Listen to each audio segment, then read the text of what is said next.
So last week we rolled Slaghammer out into the world for the very first time so that we could bask in her crude, primal 1960s beauty. As far as I'm concerned, she's a winner on every count.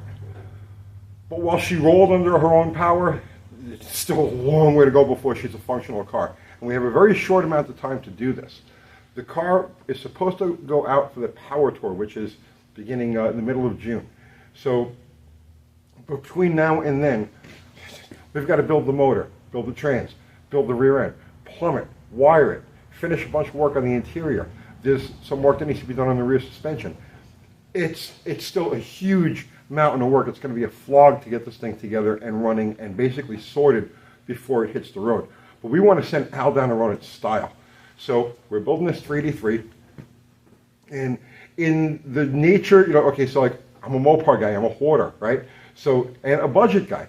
So in the true nature of a budget build, a lot of the stuff that we're going to use are things that I've hoarded and scrounged and whatnot over the years. And like I said, you go to my house and you look like under my workbench at the house, and there's like 20 crankshafts, there's blocks in all of the corners, there's stuff in my shed, I don't even know what I have. But I went through a lot of it and I rounded up a bunch of bits and pieces that I thought would be suitable for this particular build. And I think we've got a really nice combination here. So while Al has been focused on the body, I've been gathering these bits and pieces, getting ready to assemble. So let's go over here and give you a look of what's going inside this engine and what we expect it to do. So you may recognize this block from the painting video we did about a month ago. Got a lot of views. Who would have thought there would be that much interest in painting an engine block? But there was, go figure. But this is the motor that we're going to use, and it's a 1968 383. I've had this thing for a long time. It's been kicking around my house for at least 10 or 15 years. So we dragged it out, cleaned it up, honed it. The cylinders are all straight and true. She's good to go like that. The only thing the block really needs at this stage of the game is a good cleaning, because like everything else in my world, it's covered in bodywork dust. I know, we should have covered it. I get it. I know we didn't, but I'll clean it. And at this stage of the game, it just needs like soap and water, and she's good to go. The crank is also a 1968 vintage 383. It's a forged steel crank. It's truly a thing of beauty. So we sent it up to Shacklets. It was rusty when, okay, it was a little cruddy looking when we first picked it out of the pile. But we sent it up to Shacklets. They cut it 20 on the mains, 40 on the rods, and she's good to go. Actually, okay, she's not totally good to go. One of the things I should have done before I sent it off to the machine shop is cleaned up. The crank has a lot of those like burrs and flash and stuff like that. That typical that you'll find on any forged crank of the era. Like they didn't bother prettying these things up because they were going to be inside the engine. So there's still a lot of like rough edges and whatnot. And you want to clean those up not only because of just the fact that you don't want ragged pieces of metal swinging around inside your motor, but every sharp edge is potential stress riser, and windage. Every little sharp edge is going to catch a bit of oil, and it's parasitic, it's microscopic, but it does count. Every little bit adds up. So we'll protect the journals as much as we can and clean up all of these. There's 100 little pieces that need to be like just cleaned and dressed down and made nice. But other than that, she's good to go. Let's cover this up again. See, I cover things. Okay, so let's look at the stuff that's going inside and around this block. So here are the bits and pieces that we've gathered to turn this into an engine. We'll start with the pistons and rods. These are 1968, 1969 383 HP pistons. These are the same ones that you'd find on, let's say, a Roadrunner or a Super B or any of the high-performance 68, 69 cars. From the factory with the open chamber 906 heads, they're rated at 10 1/4 to 1 compression. And the height, these are rated at, they're supposed to be 12 thousandths out of the hole. They never actually work out that way. When you actually measure them up, they're usually really right at deck or even slightly below. But we'll know for sure exactly what the compression height is once we mock the engine together.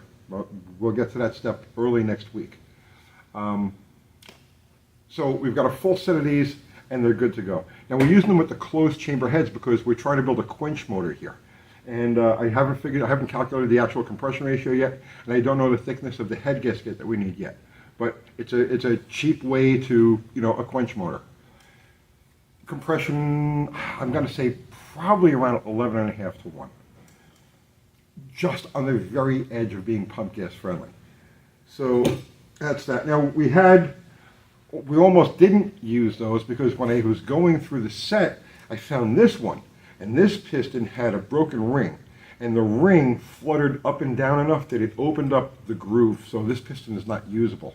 I almost trashed the whole thing and was going to order a new set of pistons when I found an NOS replacement on eBay. So I ordered that, and that'll be here on Saturday. So we'll be good to go with that.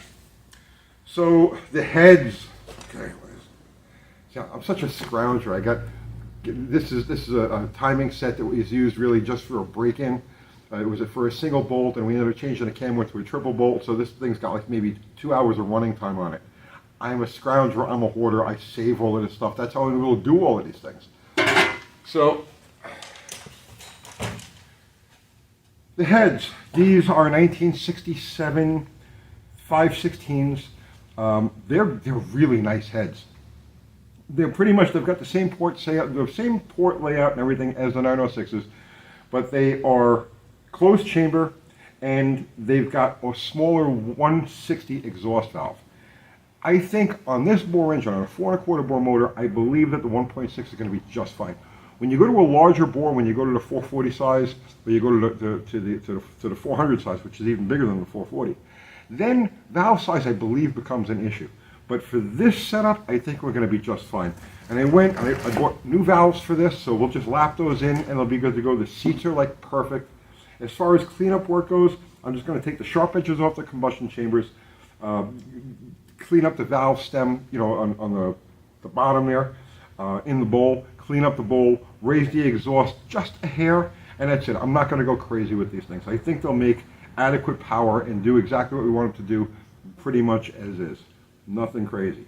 Oh, and the rings. We picked up rings for those pistons. These are, because the motor's been honed, so these are 10-over file to fit rings.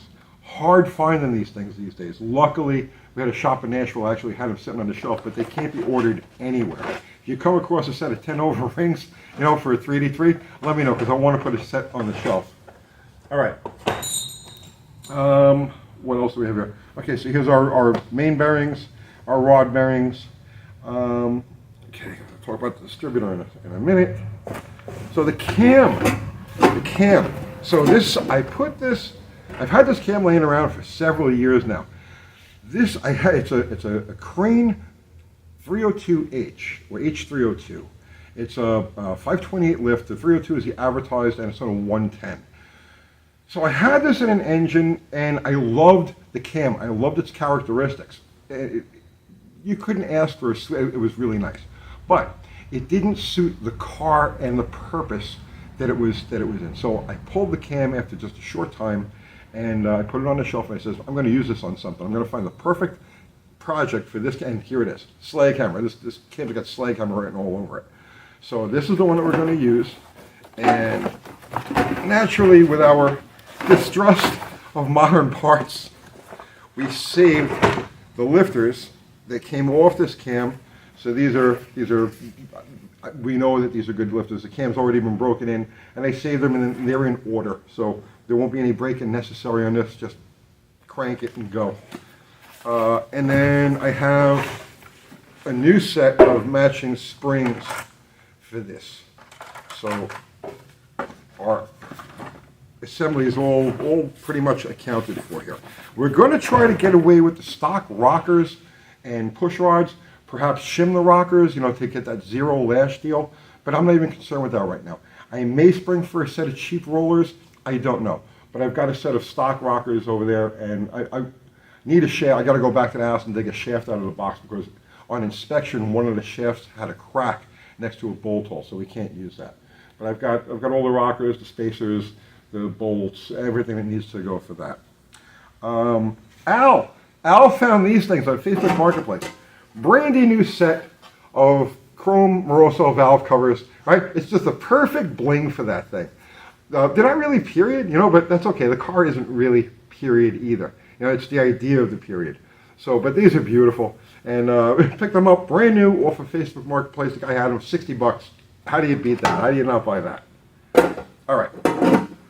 The oil pan is a Moroso truck pan, which we can get away with on this because it's a truck chassis. It's a straight axle. So there's no steering to get in the way. There's no crossmember to get in the way. On a conventional Mopar, the steering link passes through what would be the sump on this, which is all the way in the back. So like I said, this is the perfect pan for the application.